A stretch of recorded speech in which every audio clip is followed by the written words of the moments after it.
حماقت اور ذہانت میں فرق یہ ہے کہ ذہانت کی حد ہوتی ہے۔ ہم اپنی مشکلات کو اس سوچ کے ساتھ کبھی ختم نہیں کر سکتے جس سوچ کی وجہ سے ان مشکلات نے جنم لیا۔ عظیم روحوں کو ہمیشہ معمولی سوچ والے لوگوں کی پرتشدد مخالفت کا سامنا کرنا پڑا ہے۔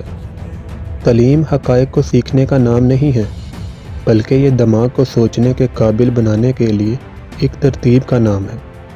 جب آپ کسی اچھی لڑکی کے ساتھ بیٹھے ہوتے ہیں تو 1 گھنٹہ 1 سیکنڈ کی طرح لگتا ہے، اور جب آپ دہکتے انگارے پر بیٹھے ہوں تو 1 سیکنڈ 1 گھنٹہ کی طرح محسوس ہوتا ہے۔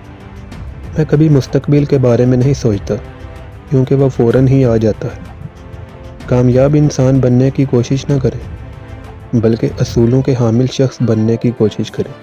میں خوش رہتا ہوں کیونکہ میں کسی سے کوئی امید نہیں رکھتا۔ جس نے کبھی کوئی غلطی نہیں کی، اس نے کبھی کچھ نیا بھی نہیں کیا۔ اگر بنی نوع انسان نے زندہ رہنا ہے تو ہمیں بالکل نئی سوچ کی ضرورت ہوگی۔ مجھے یہ تو معلوم نہیں ہے کہ تیسری عالمی جنگ کن ہتھیاروں سے لڑی جائے گی، لیکن مجھے یقین ہے کہ انسان چوتھی عالمی جنگ لاٹھیوں اور پتھروں کے ساتھ لڑے گا۔